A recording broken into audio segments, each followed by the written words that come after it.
അമേരിക്കയുടെ മരണമണി മുഴങ്ങിയിരിക്കുന്നു. ഇത്ര നാളും ഈ ലോകത്തെ അടക്കി ഭരിച്ച നിങ്ങൾക്ക് വിശ്രമിക്കാൻ ഇതാ സമയമാഗതമായിരിക്കുന്നു.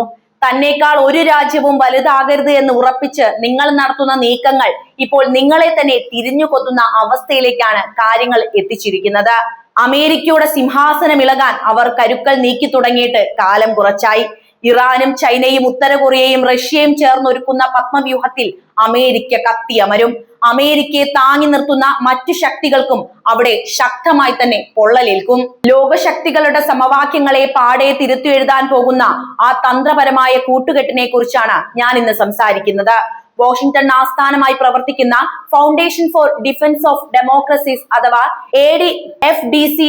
FDD അടുത്തിടെ പുറത്തുവിട്ട പഠന റിപ്പോർട്ട് അമേരിക്കൻ വിദേശനയ വിദഗ്ധരെയും ആഗോള സുരക്ഷാ നിരീക്ഷകരെയും ഒരുപോലെ ഞെട്ടിച്ചിരിക്കുകയാണ്.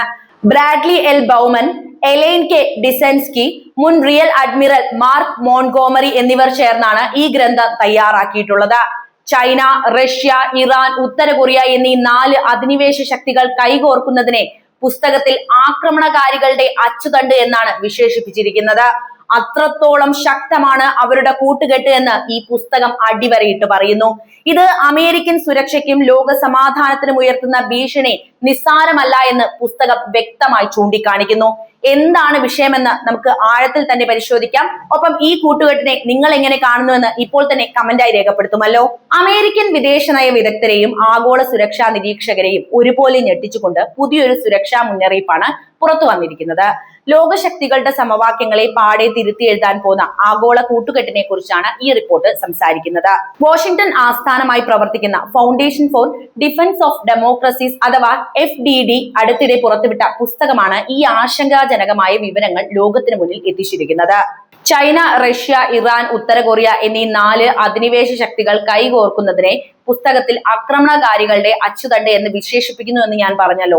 എന്തുകൊണ്ടാണ് ഇങ്ങനെ ഒരു വിശേഷണമെന്ന് അവർ കൃത്യമായിട്ട് ആ പുസ്തകത്തിൽ രേഖപ്പെടുത്തുന്നുണ്ട്. ഇത് അമേരിക്കൻ സുരക്ഷയ്ക്കും ലോക സമാധാനത്തിനും ഉയർത്തുന്ന ഭീഷണിയാണ് എന്ന രീതിയിലാണ് അവർ ഇതിനെക്കുറിച്ച് സംസാരിക്കുന്നത്. ഈ 4 സംഘം നാറ്റോ പോലെ ഔപചാരികമായി എഴുതപ്പെട്ട ഒരു സൈനിക സഖ്യമല്ല എന്നത് നമ്മൾ മനസ്സിലാക്കണം. അവർക്കിടയിൽ ഒപ്പുവെച്ച കരാറുകളോ നിയമങ്ങളോ ഉണ്ടാകണമെന്നുമില്ല. എന്നാൽ പരസ്പരം കൈകോർത്തുകൊണ്ട് അവർ നടത്തുന്ന തന്ത്രപരമായ സഹകരണം ലോകത്തെ മാറ്റിമറിക്കുകയാണ്. സൈനികം, സാമ്പത്തികം, സൈബർ സാങ്കേതിക വിദ്യ എന്നീ തന്ത്രപ്രധാന മേഖലകളിൽ ഇവർ നടത്തുന്ന കൊടുക്കൽ വാങ്ങലുകൾ ലോകത്തെ ഭീതിയിലാഴ്ത്തുന്നു. 2019 മുതൽ 25 വരെയുള്ള കാലയളവിൽ മാത്രം ഈ രാജ്യങ്ങൾ തമ്മിൽ 616 വലിയ സൈനിക സുരക്ഷാ സഹകരണ സംഭവങ്ങൾ നടന്നതായി റിപ്പോർട്ടിൽ വ്യക്തമായി രേഖപ്പെടുത്തിയിട്ടുണ്ട്. അതായത് ബാഹ്യലോകം കരുതുന്നതിലും എത്രയോ ആഴത്തിലുള്ളതാണ് ഇവരുടെ ബന്ധം എന്നതാണ് ഈ പുസ്തകം പറയുന്നത്. ശീതയുദ്ധ കാലത്തിന് ശേഷം ലോകം കണ്ട ഏറ്റവും വലിയ ഭൗമരാഷ്ട്രീയ പ്രതിസന്ധിയാണിത്. 2ാം ലോക മഹായുദ്ധ കാലത്ത് ലോകത്തിന് ഭീഷണിയായ അച്ചുതണ്ട് ശക്തികളെ ഓർമ്മിപ്പിക്കുന്ന രീതിയിലാണ് ഈ രാജ്യങ്ങളുടെ പുതിയ നീക്കങ്ങൾ. അന്ന് ജർമ്മനിയും ഇറ്റലിയും ജപ്പാനും ചേർന്നാണ് ലോകത്തെ മഹായുദ്ധത്തിലേക്ക് തള്ളിയിട്ടത് എങ്കിൽ ഇന്ന് ഈ 4 രാജ്യങ്ങൾ അതിലും മാരകമായ സാങ്കേതിക മികവോടെ കൈകോർത്തിരിക്കുകയാണ്. റഷ്യയുടെ ഉക്രൈൻ അധിനിവേശം മുതൽ മിഡിൽ ഈസ്റ്റിലെ സംഘർഷങ്ങൾ വരെ പരിശോധിച്ചാൽ ഈ സഹകരണത്തിന്റെ പ്രത്യാഘാതങ്ങൾ നമുക്ക് കൃത്യമായിട്ട് കാണാവുന്നതാണ്.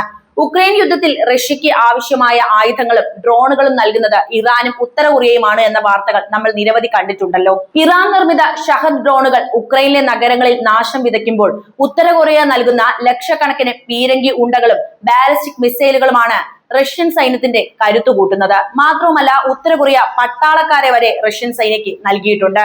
പകരം ഉത്തര കൊറിയയ്ക്കും ഇറാനും ആവശ്യമായ അത്യാധുനിക ബഹിരാകാശ മിസൈൽ സാങ്കേതിക വിദ്യകളും സാമ്പത്തിക സഹായവും റഷ്യ ഇവിടെ നൽകുന്നു. ഈ ചക്രത്തിൽ മധ്യത്തിൽ വലിയൊരു നിഴലായി സാമ്പത്തിക ഭീമനായിട്ടുള്ള ചൈനയും നിലകൊള്ളുന്നു എന്ന കാര്യമാണ് മനസ്സിലാക്കേണ്ടത്. പാശ്ചാത്യ രാജ്യങ്ങൾ ഈ രാജ്യങ്ങൾക്ക് മേൽ ചുമത്തിയ കടുത്ത സാമ്പത്തിക ഉപരോധങ്ങളെ മറികടക്കാൻ ഇവർ തമ്മിലുള്ള സാമ്പത്തിക കൂട്ടുകെട്ട് സഹായിക്കുന്നുണ്ട്. അമേരിക്കയും യൂറോപ്യൻ യൂണിയനും ഏർപ്പെടുത്തിയ ഉപരോധങ്ങൾ കാരണം ലോക വിപണിയിൽ ഒറ്റപ്പെട്ടു പോകേണ്ടിയിരുന്ന റഷ്യൻ സമ്പദ് വ്യവസ്ഥയെ താങ്ങി നിർത്തുന്നത് ചൈനയാണ്.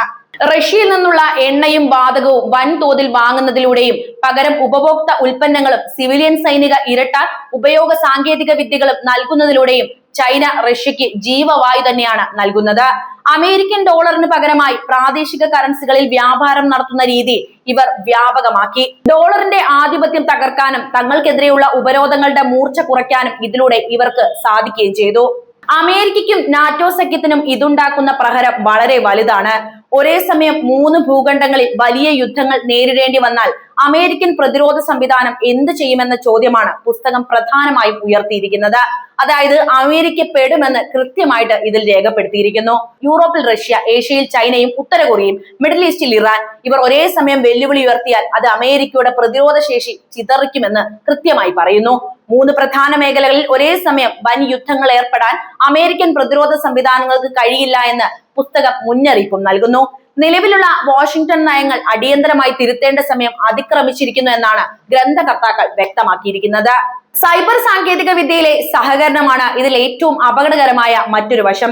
പാശ്ചാത്യ രാജ്യങ്ങളുടെ സൈനിക വിവരങ്ങളും അടിസ്ഥാന സൗകര്യങ്ങളും ചോർത്താൻ ഇവർ അത്യാധുനിക സൈബർ ആയുധങ്ങൾ പരസ്പരം പങ്കുവെക്കുന്നു. റഷ്യൻ ഹാക്കർമാരുടെ, ചൈനീസ് സൈബർ സംഘങ്ങളുടെയും ഉത്തര കൊറിയൻ കമ്പ്യൂട്ടർ വിദഗ്ധരുടെയും സംയുക്ത ആക്രമണങ്ങൾ തടയാൻ അമേരിക്കൻ ഏജൻസികൾക്ക് വലിയ അധ്വാനം വേണ്ടി വരുന്നു.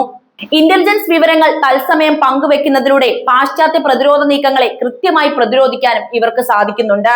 ലോക സമാധാനവും ജനാധിപത്യ മൂല്യങ്ങളും വെല്ലുവിളിക്കപ്പെടുന്ന ഈ ഘട്ടത്തിൽ വാഷിംഗ്ടൺ പുതിയ തന്ത്രങ്ങൾ ആവിഷ്കരിക്കേണ്ടതുണ്ട്. പരമ്പരാഗതമായ വിദേശ നയ രീതികൾ കൊണ്ട് ഈ പ്രതിസന്ധിയെ നേരിടാൻ കഴിയില്ല. ഇൻഡോ പസഫിക് മേഖലയിലെ അറ്റ്ലാന്റിക് സഖ്യകക്ഷികളുടെയും ഏഷ്യൻ പങ്കാളികളെയും ഏകോപിപ്പിച്ച് ശക്തമായ ഒരു പ്രതിരോധ വലയം തീർക്കുക മാത്രമാണ് ഏക പോംവഴി. ജപ്പാൻ, ദക്ഷിണ കൊറിയ, ഓസ്ട്രേലിയ, ഇന്ത്യ തുടങ്ങിയ രാജ്യങ്ങളുമായുള്ള ബന്ധം മെച്ചപ്പെടുത്തേണ്ടത് അമേരിക്കയ്ക്ക് അത്യന്താപേക്ഷിതമായിട്ട് മാറിക്കഴിഞ്ഞിരിക്കുന്നു. ഒരു പുതിയ ശീതയുദ്ധത്തിന്റെ വാതിൽപ്പടിയിലാണ് നമ്മൾ ഇപ്പോൾ നിൽക്കുന്നത്. ആഗോള ശക്തികളുടെ ഈ അച്ചുതണ്ട് ലോകക്രമത്തെ എങ്ങോട്ടാണ് നയിക്കുക എന്നത് വളരെ ഉത്കണ്ഠ ഉണ്ടാക്കുന്ന ഒരു കാര്യവുമാണ്. അമേരിക്ക മുന്നറിയിപ്പുകൾ ഉൾക്കൊണ്ട് തങ്ങളുടെ നയങ്ങൾ തിരുത്തുമോ അതോ ലോകം മറ്റൊരു ആഗോള യുദ്ധത്തിന്റെ പിടിയിലാക്കപ്പെടുമോ എന്നത് കാത്തിരുന്ന് കാണേണ്ട ഒരു കാര്യം തന്നെയാണ്. എന്തായാലും ചൈന, റഷ്യ, ഇറാൻ, ഉത്തര കൊറിയ എന്നീ രാജ്യങ്ങൾക്കിടയിൽ അതിവേഗം ശക്തിപ്പെടുന്ന തന്ത്രപരമായ പങ്കാളിത്തം ആഗോള രാഷ്ട്രീയത്തിലും ആഗോള സുരക്ഷാ സമവാക്യങ്ങളിലും വലിയ ചലനങ്ങൾ സൃഷ്ടിച്ചുകൊണ്ടിരിക്കുകയാണ് എന്ന കാര്യം നമുക്ക് കൃത്യമായിട്ട് തന്നെ മനസ്സിലായല്ലോ. അതുകൊണ്ടാണ് ഇത്തരത്തിലുള്ള പഠനങ്ങളും പുസ്തകങ്ങളും വരെ ഇറങ്ങുന്നത്.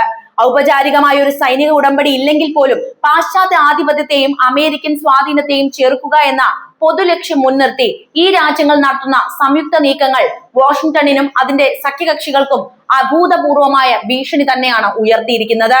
റഷ്യ ഉക്രൈൻ യുദ്ധത്തിന്റെ പശ്ചാത്തലത്തിൽ ഈ 4 സംഘത്തിന്റെ സഹകരണം പുതിയൊരു ഘട്ടത്തിലേക്ക് കടന്നിരിക്കുകയാണ്. റഷ്യക്ക് ആവശ്യമായ ആയുധങ്ങളും ഡ്രോണുകളും ഡ്രോൺ സാങ്കേതിക വിദ്യയും ഇറാനും ഉത്തര കൊറിയയും വൻതോതിൽ നൽകിയപ്പോൾ പകരമായിട്ട് അത്യാധുനിക മിസൈൽ ബഹിരാകാശ സാങ്കേതിക വിദ്യകൾ അവർക്ക് കൈമാറാനാണ് റഷ്യ തയ്യാറായത്.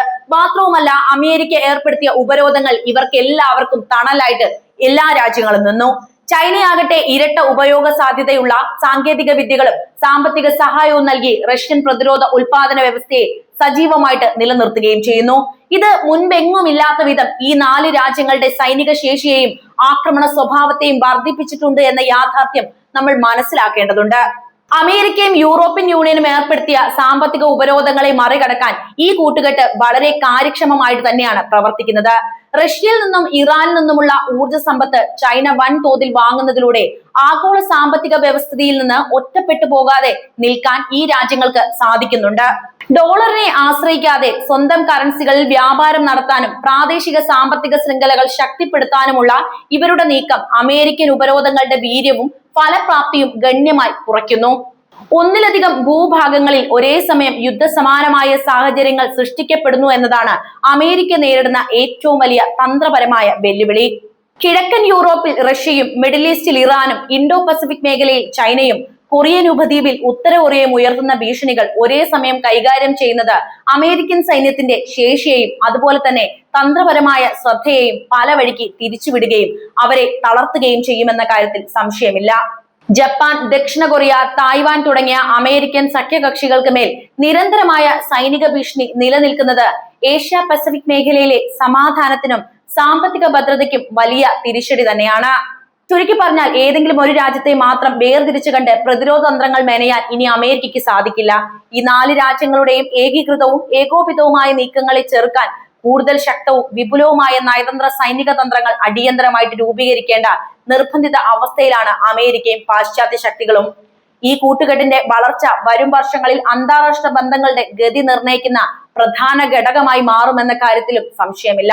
അപ്പോൾ എന്താണ് ഈ വിഷയത്തിൽ നിങ്ങൾക്ക് പറയാനുള്ളത്? നിങ്ങളുടെ അഭിപ്രായം എന്തായാലും കമന്റ് ബോക്സിൽ എഴുതുമല്ലോ. മറ്റൊരു വീഡിയോയുമായി വീണ്ടും കാണാം. നന്ദി.